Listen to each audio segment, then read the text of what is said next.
KPNW. My name is Marco, and I'm sitting across from a couple of old friends from Sacramento. Got Chino Moreno and Shaun Lopez from Crosses. Heck yeah. How are you? Good, man. Good to see you. Heck yeah, good to see you. It's been a long ass time. It's been a road. Yeah, Yes. It has been a road. Yes. This is the last day of the tour for you. It is. Yeah, we've been out for a little over a month now. Out supporting our record that came out in October, and it's been fun, man. It's been great. I got to talk about the music on this record, and I wanted to bring up some things to you, Shaun. You read about what people think of the record, but then I heard stuff on this record that reminded me of The Art of Noise, like some more moody sort of electronic stuff. Sure. Not Nine Inch Nails, not Depeche Mode. You hear those influences too, but to me, there's more depth there. Yeah, I mean, obviously, Shaun and I both, kids of the '80s, coming of age in the '80s, and all that stuff is definitely in our DNA. I think, but especially stuff like a little more underground stuff, like you said, Art of Noise. I mean, there's literally a couple moments on the record where, we were just like for instance, the snaps. I think on Protection, there's a couple which is on the EP before it. Yes. Okay. The little things that we're just like, we're making stuff just like, the certain sound. Yeah. Be like, what about a sound, something like this? A lot of the music is really, really inspired by sonics, by sound. You know what I mean? We never kind of go in and say, we should make a song that sounds like this or that, or we want to make a song about this or that, whatever. It's all honestly just like we get into the room together, we break out gear and just start tweaking with it, and and definitely inspired by all that stuff that we grew up listening to, obviously, but obviously doing it without trying to be a nostalgic act at the same time, right. You know what I mean? But utilizing those influences but keeping it current to where our heads are at today. Chino, I feel like you are one of the best contradictory. Like you are a contradiction in terms, just in that the Deftones stuff is so aggressive and heavy, but I know where your heart's always been. I mean, it's always been that way. It's funny. I mean, when I was a kid, growing up in Sacramento, down the street from Stefan, our guitar player for Deftones, and I'd go over there, and they were like, he was a pretty big metalhead. He still is, but he'd be out there, just in his garage crunching away on his guitar, and I would grab the microphone and, obviously a huge Smiths Morrissey fan. I mean, that was at the time. So I was just like doing my best Morrissey over what he was providing, sonically. And it just was weird. And I think that was kind of the reason why, it kind of made it a little more interesting than just like the run of the mill, like bands that were happening at the time, and that was just, that wasn't anything that was preconceived. It's just like, honestly, like that's where my heart was, like you said, what's my heart has been since, since coming of age. I mean, I grew up, when I first heard just like a lot of like British music, to me, it sounded like it was from another place, Obviously I grew up listening to Prince and Michael Jackson, and a lot of, most people did, and early hip hop music and stuff like that, but, and R&B music and all that stuff. But when I heard Duran Duran and stuff like that, to me, I was just like, whoa, this is like, it just spoke to me, and the melody, the lyrics, they were sort of like, romantic. They had all this kind of like, imagery and stuff that, I was starting to get interested in girls, and like, and just like the music sort of just like had this vibe to it, and I was always attracted to it. Yeah. That's cool. Yeah. What is that noise? It's this. Oh, it's the heater. Yeah.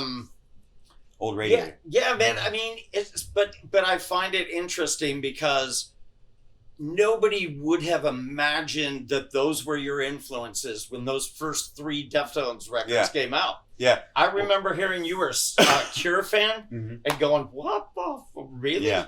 That was shocking. Yeah, I think when obviously when we started putting out our first record, especially, and I think our second record, those influences kind of started to come in a little bit, a little bit more. Especially a White Pony. But I kind of felt, because I was nervous about that. I was like, I want to fit in too. So like, I also liked Pantera and other stuff too. Yeah. I was, Stefan introduced me to a lot of stuff. I mean, obviously. And so like, I also like that too. So like, I was like, well, this music has a lot of, aggression to it. So like, I was a 15, 16-year-old kid when we first started, kind of putting the band together. So like, yeah, I mean, I was a lot more just like had a lot of that angst as well. So I kind of leaned a little bit heavier on that because to me it was like, well, it fits better with this. Right. But there's still that part of me that wanted to explore like, the stuff that I like too, and to do it in an organic way where it didn't feel like I was trying to shoehorn it in there, but like let it happen organically.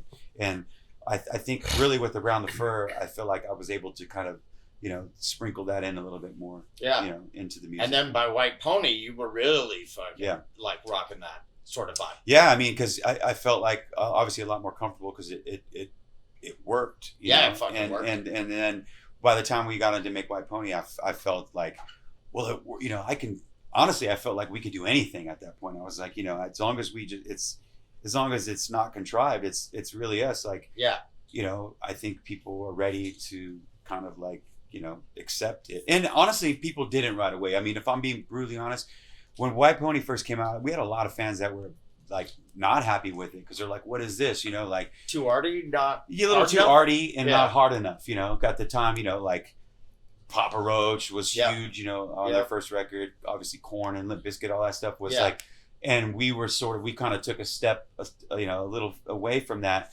and a lot of people wanted us for why they fell in love with us, obviously, and I understood it, but at the same time, I think we were willing to take a chance as well, and then obviously coming up with Far too, they were another band of sort of that same sort of ilk where they had that dichotomy as well. They were doing the same thing. Yeah, and I mean, so they really inspired us, in the same way. I was like, they can do it, and we can do it, right?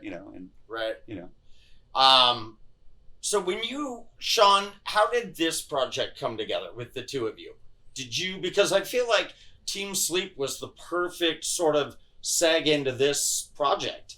Like you were doing electronic shit, And but honestly, like Shaun and I had talked about this way back. I'm surprised you were not a part of Team Sleep. Yeah. I mean, I just think it was never. I think I may have jammed with you guys once. Remember we did that Cure cover? We did, that's right. Yeah, and we recorded it, and it was this thing, and I want to say that was before Team Sleep was actually like really out there or something. And then it was. Because it was right around, maybe it was like right before Self-Titled came out. The Self-Titled Deftones. It was early 2000s, Yeah, but I don't know.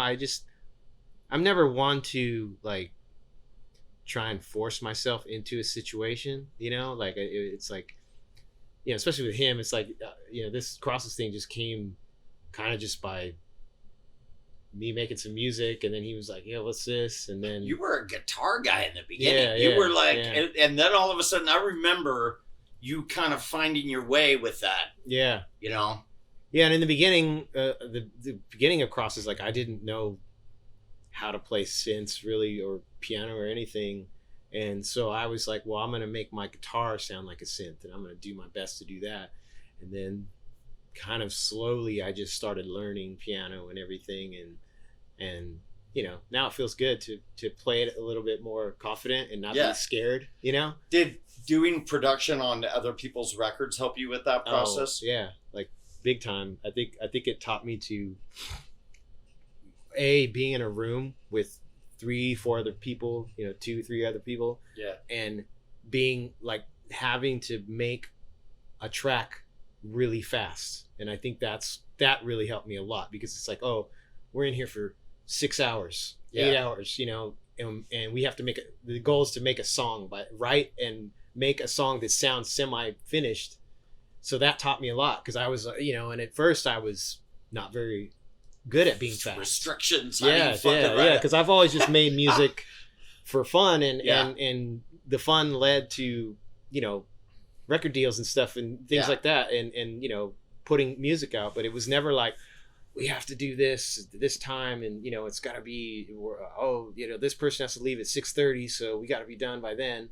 But it taught me a lot. I mean, it's one thing there's a lot of things that I don't like about doing like co-writing pop sessions and everything, but it taught me so much. Wait, you wrote with some big people, didn't you?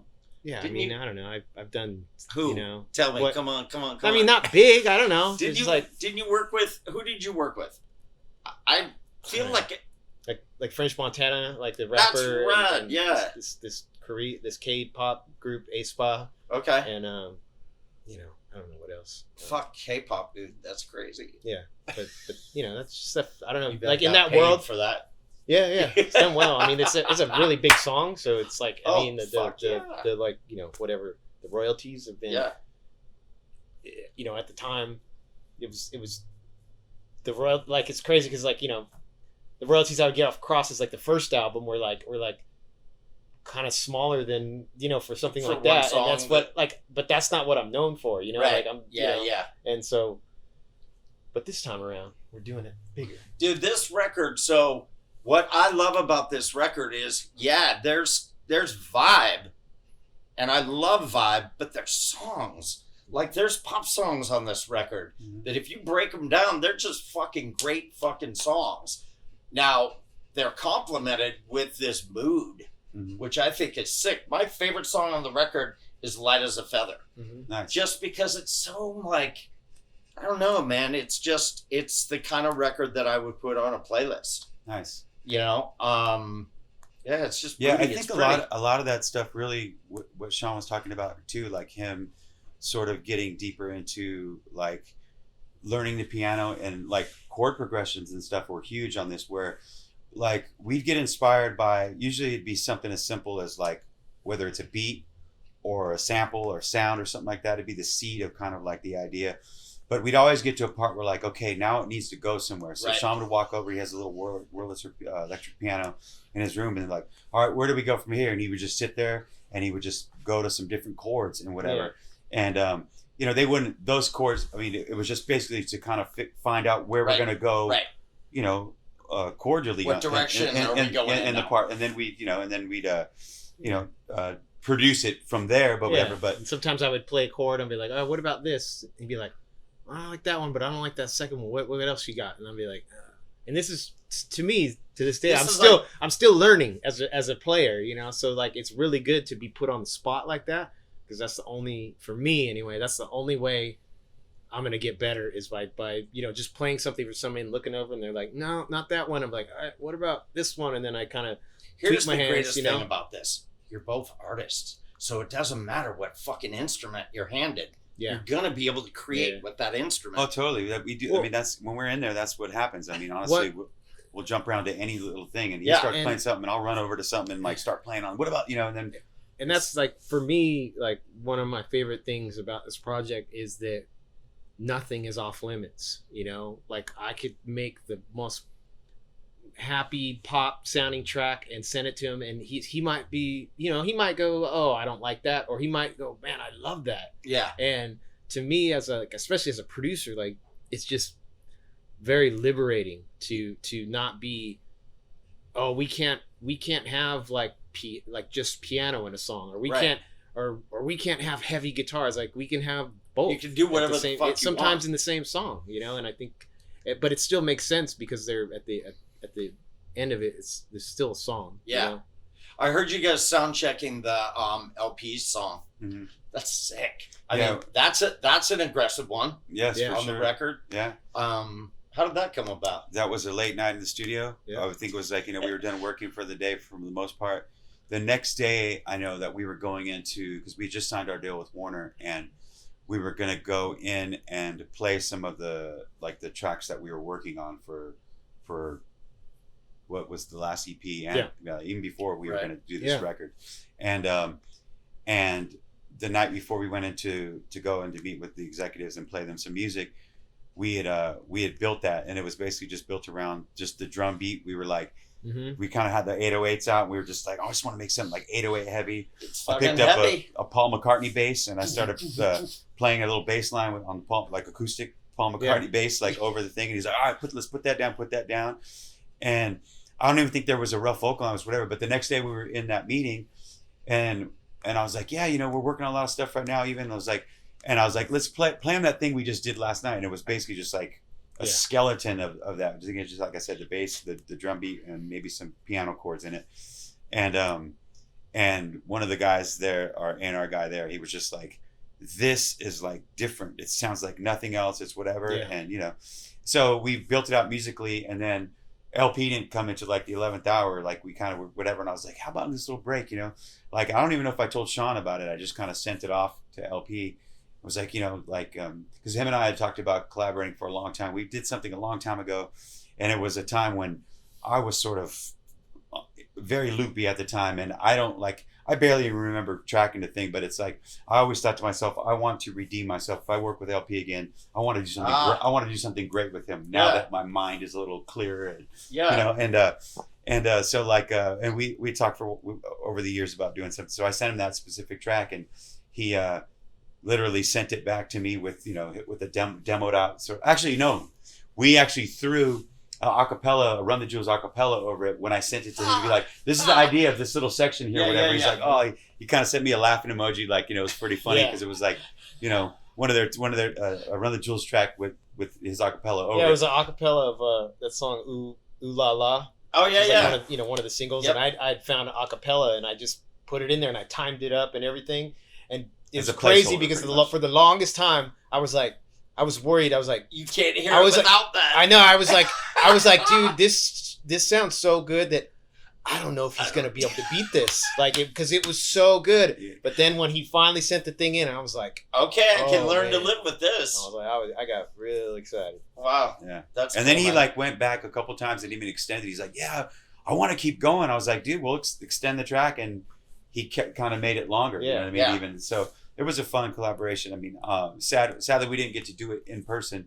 It was, you know, one of those things where he recorded his part on his own, and then we fit it in, made everything happen. But, you know, at the same time, it kind of relates to what Shaun was saying earlier, though, about like it not being off limits. It was like, okay, yeah, it's Crosses is not really, you know, no one expect like a rap, you know, to have like, you know, was whatever. shocking to me when I heard it, but it was refreshing. And even it's crazy too, because I'm not, you know, I was there when we did it, but like, even, you know, I was just playing, you know, as I do in my house, like I'll just play rough tracks or whatever, and I was playing that one, and it was still when we had the Run the Jewels acapella in there, and like, and then my wife would come in and she's like, how did you get Chino to rap again? And I was like, no, that's LP. She's like, no, I'm talking about the other parts of the song.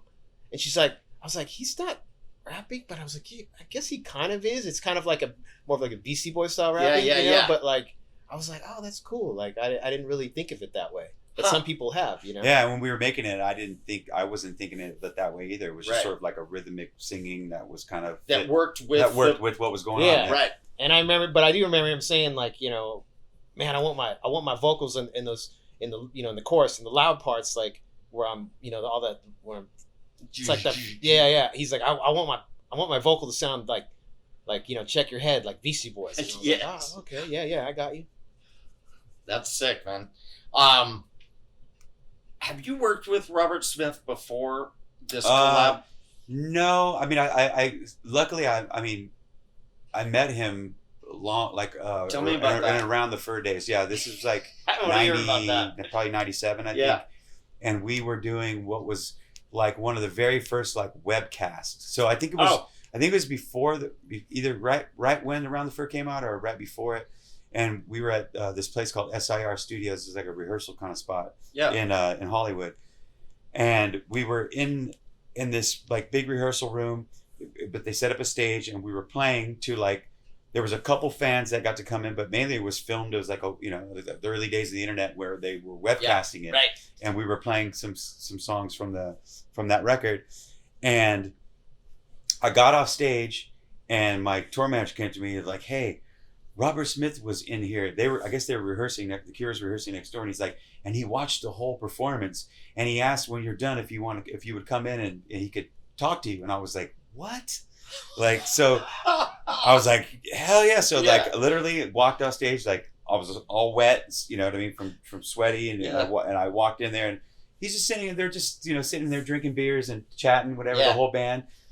And I was just like, it was just amazing. So I just sat there and like, you know, just like, and I have a picture of that day, and I'm like, it's like he's talking to me and I'm just like just staring at him. You know what I mean? And he's just like, it's like you could just see on my face how just like intrigued I was with everything he was saying. But he said some really cool stuff. There was a song on that record called Mascara, and that we played that night, and he was asking me, he's like, he mentioned some of the lyrics, so he was like really like paying attention to like what was going on. Wow. So he mentioned some of the lyrics to me that I sung, whatever. So I was like, wow. He was like, and ever since then, luckily enough, I kept in touch with him. There was this thing that happened in this record that came out that Yoko Ono put together. It was for the Amnesty International, Save Darfur. It was probably like, I don't know, sometime in the early 2000s, and she was putting this thing together of all these groups doing John Lennon covers. Yeah. And he mentioned her. Oh, that's what it was. Before that, we did the Cure Icon thing for MTV. Oh, yeah. And he asked us to be one of the bands to do it. And it was really weird. It was like us, Blink 182, and what's the other band? Failure? No, not Failure. It was I'll remember in a second. Anyways, there's a few bands, and so we went and performed a Cure song for the Cure Icon thing, and they sat in the front row and just like watched us play one of the songs. It was like whatever, but we played "If Only Tonight We Can Sleep," which is kind of like a real jammy kind of tune. Whatever, it's online. You can like check it out. But so we did that. So anyways, to jump forward again, he had mentioned to Yoko Ono that, oh, you should get Deftones. They do really great covers.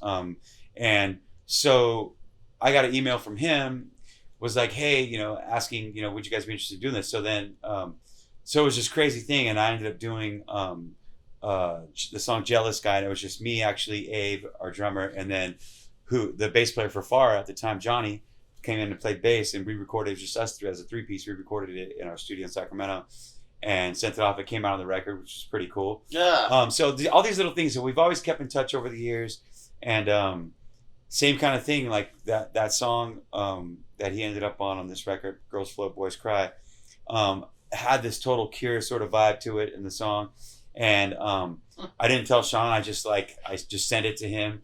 And I was like, "Would you be interested?" And I presented to him. You didn't tell Shaun? No, because I didn't want to hype it up either. Right, I was like, I don't know if he'll do it. He's busy. There was a time when he was busy, like he was going through the Ticketmaster thing, and he was like, and I was like, he was super. So honestly, I sent it to him. He didn't get back to me for like a week or two.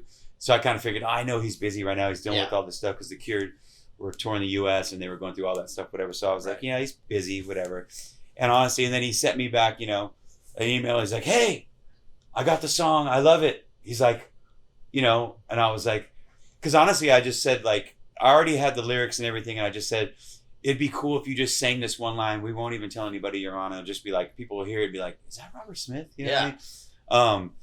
So, the news eventually got out, whatever, that he's on it. And, before it got to be a secret, but it just remained a secret. And, but yeah, it was like one of those things where then, he sent his raw tracks over and I sent them to Shaun, and he was just like, what the fuck? You Like, had raw fucking tracks, dude. Yeah. You can do whatever you want with those things. Yeah, that was pretty wild. That's gotta be wild.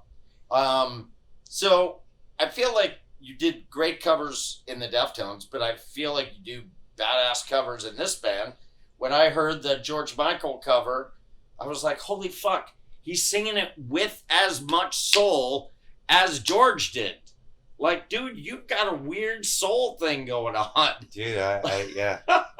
I mean, great help from production on Shaun's part, because like I demoed it out. I started demoing it out. He sent me Shaun sort of like, put together a rough kind of like, yeah, because you had tried it maybe a year or two before. Like, I remember you did like a little rough and I started thing, to sing it, and I was like, dude, this is really hard. I was like, and then he's like, oh, well, we could take it down an octave, whatever. I was like, I'm not going to do it like an octave. If I do it, I got to do it. I just like, think it was your voice wasn't in as my voice wasn't in a good shape then. at that time. So I tried to demo it out of my house, and it sounded okay. There's a couple lines that sounded okay, but it's fucking hard song to sing. Oh, I bet. Anything George Michael is hard. We haven't tried it live yet. And dude, you sound like you're pouting. You sound like you're crying at the end of the teacher.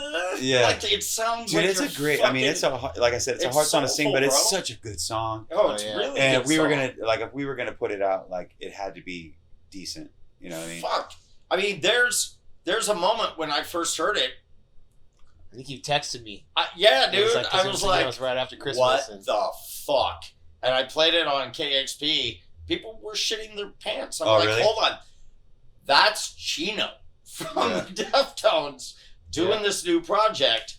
Like, I just thought, Yeah, that's man, one of the ones where like my neighbors and people who like don't like listen to they know I'm in a band, whatever. Blah, blah. yeah. But then they heard that and they were like, what? Like Oh, you can man. sing? I was like, because they hear Deftones or whatever. Right.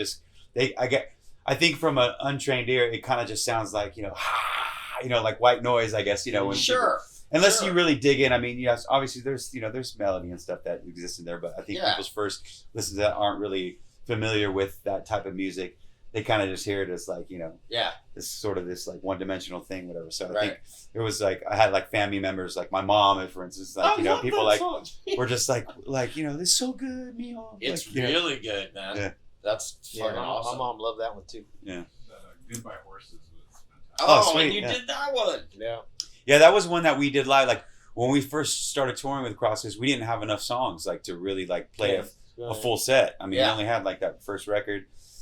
So we were like, well, what can we do to extend our set? So we were playing that song live. We kind of just learned it's pretty easy to one of those easy Yeah, but ones that's to- perfect for the And it style fit of the this vibe, fucking whatever, band. right? Yeah, So, it fits the vibe. In a So big then way. when we did this, so when we first started back, we wanted to kind of sort of visit the band a few years back.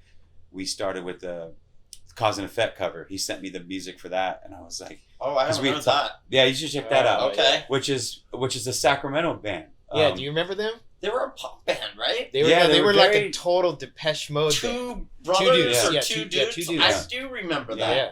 So that was sort of the catalyst that kind of got us making music again after taking a kind of a hiatus for a while. And so we did that. We didn't tell anybody. We just put it out on Christmas Oh, now I Eve. gotta hear this. On Christmas Eve, we just kind of released it and sort of I try to organically sort of just let it out Let that we it were out. gonna start making music again. Yeah. It's a funny one too because we've been playing that one live, and our front of house guy was like, "Wait, that's not a Depeche Mode cover?"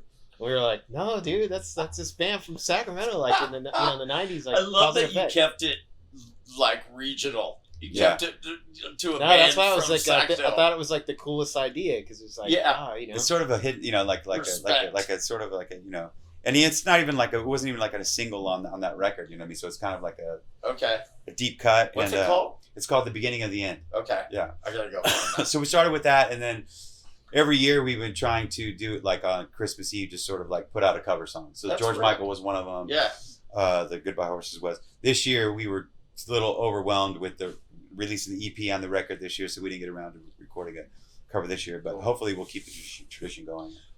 So I feel like this is like you mentioned, there's no rules to this. You can do what you guys want to do. Yeah. Have you tried to do something that didn't work out? You're Yeah, like, oh, yeah. fuck, reel it back. Yeah, I mean, I Pull it can't think back. of anything offhand, but there's there should be things that don't work, or you know what I mean, Right. because it's a learning thing too. It's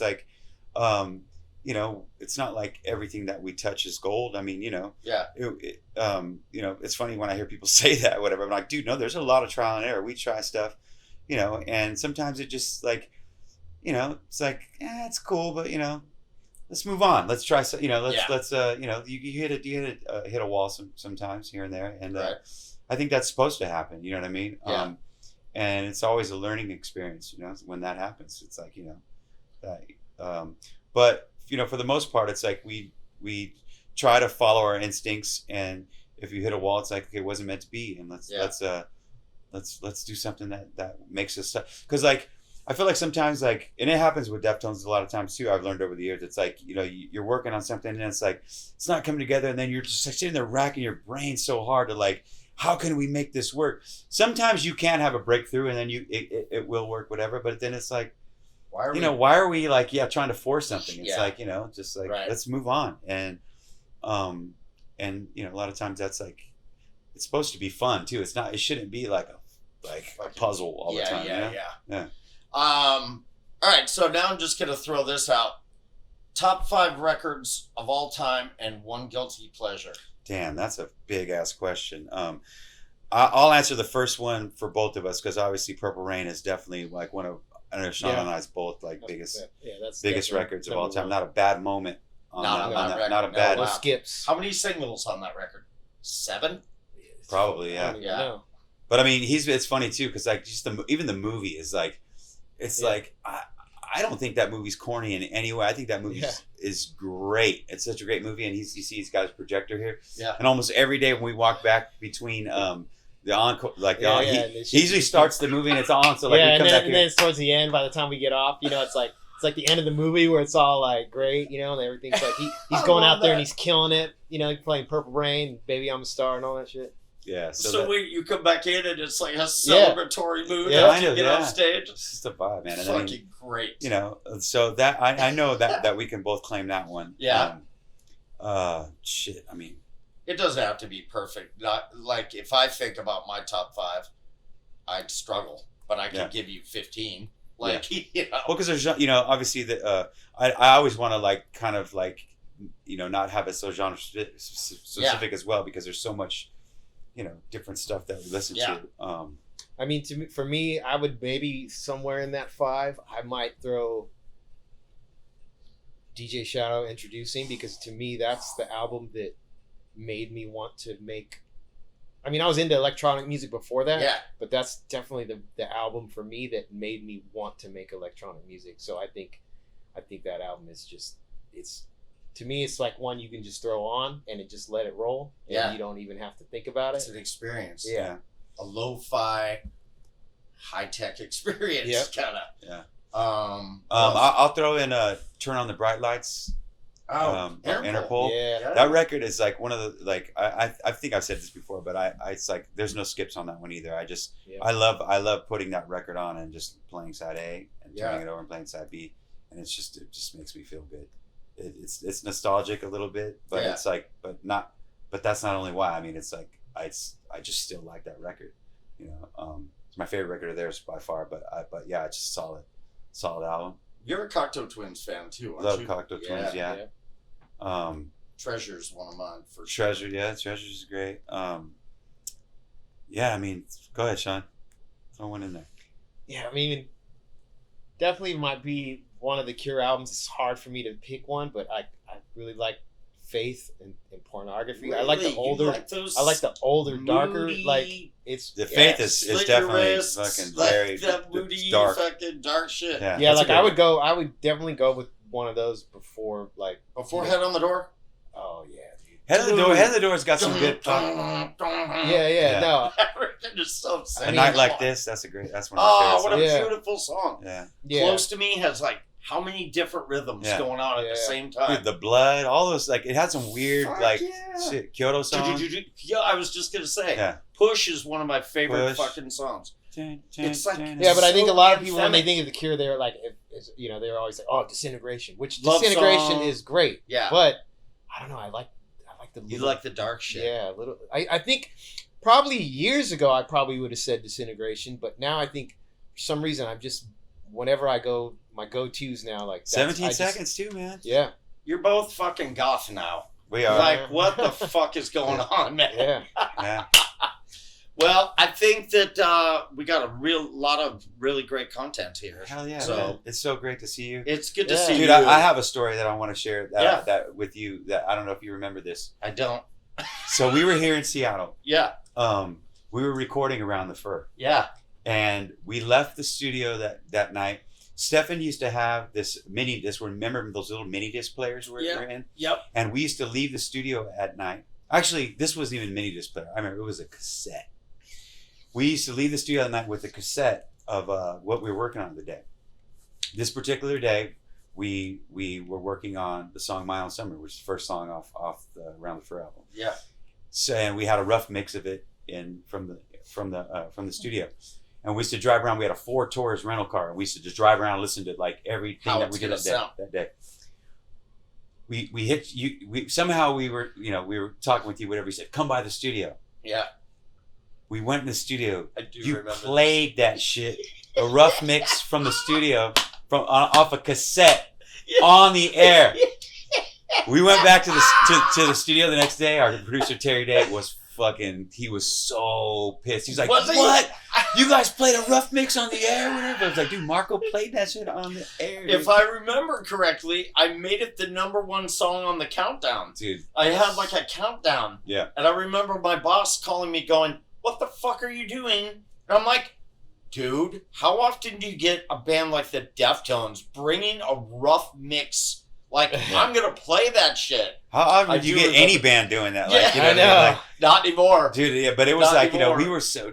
I mean, I always look back to that time as like that is my favorite Deftones record, and one of the biggest reasons why is because the recording of that record was we were having the time of our lives. Oh, that's like right. we were just like we were so like just like in sync with each other as friends. It's like it was the time of our life. We were living here in Seattle.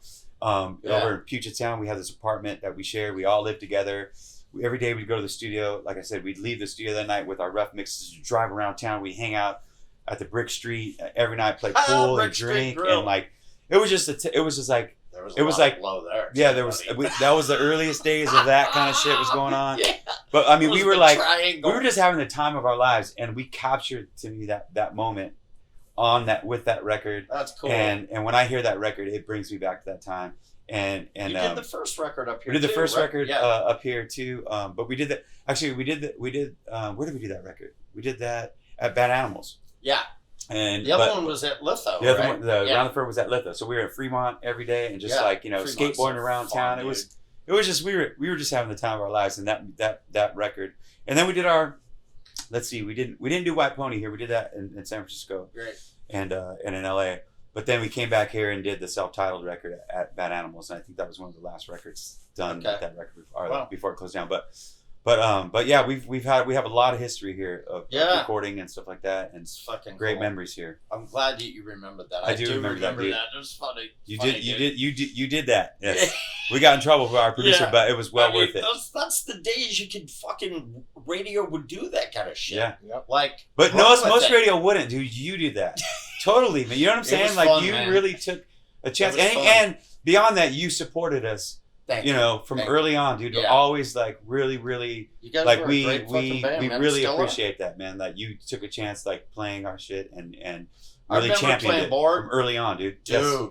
and the reaction. You guys played Endfest. You came and just shredded Endfest. I remember that. So what is going on with Deftones now? Deftones are working on a record. We are pretty close to being done with it.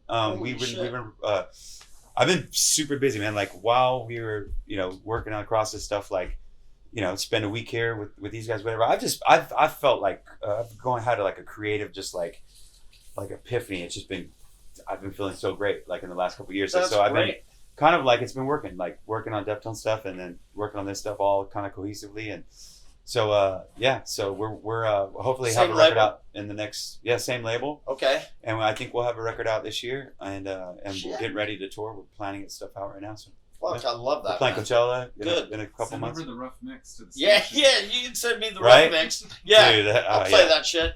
Thank you very much, Shaun. Yes, Thank of you, course. Chino.